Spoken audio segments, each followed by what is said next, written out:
Curious George, Haunted Halloween. This year, George was spending Halloween in the country. The last autumn leaves were falling. George and the man with the yellow hat were busy raking. Mrs. Frankins rode by on her bicycle. "Halloween's here! Hang on to your hats!" she shouted. "Happy Halloween, Mrs. Frankins," said the man. George was curious. Why would he need to hang on to his hat?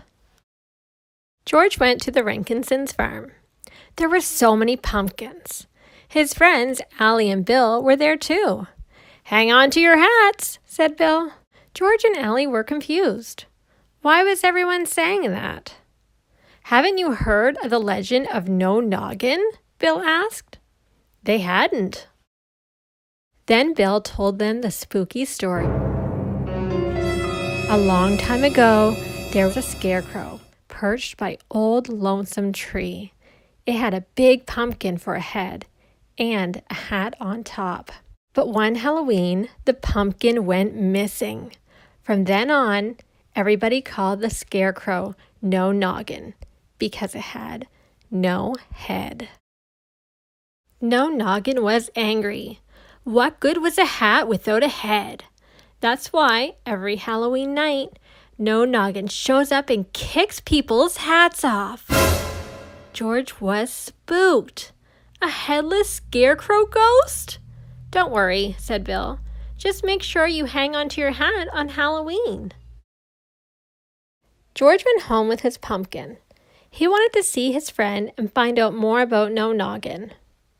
"It's just a legend, George," said the man. "A tall tale, a ghost story. It's not real." But George wasn't so sure. George and his friend decided to carve a jack-o'-lantern. George tried to get his mind off ghosts, but he needed to know if No Noggin was real. The next night was Halloween. George and Allie were hiding near Old Lonesome Tree. They were going to catch No Noggin on camera. Suddenly, they saw a shadow. Could it be No Noggin? George took a photo. But it was only Bill in his wizard costume. Then George and Allie had an idea. Bill could help catch No Noggin with his wizard hat. Bill stood near Old Lonesome Tree. He walked back and forth and waited for No Noggin to kick his hat. Suddenly, Bill's hat flew off his head. George and Allie chased the moving hat into a cave. Inside the cave, they found Bill's hat and Jumpy Squirrel and lots of other hats, all filled with acorns. There was no headless scarecrow. It had been Jumpy all along. Jumpy and his squirrel friends had taken the hats to collect acorns. George and his friends had solved the mystery.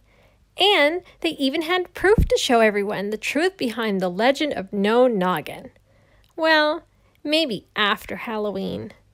Now it was time for George to put on his costume and join his friends for trick-or-treating.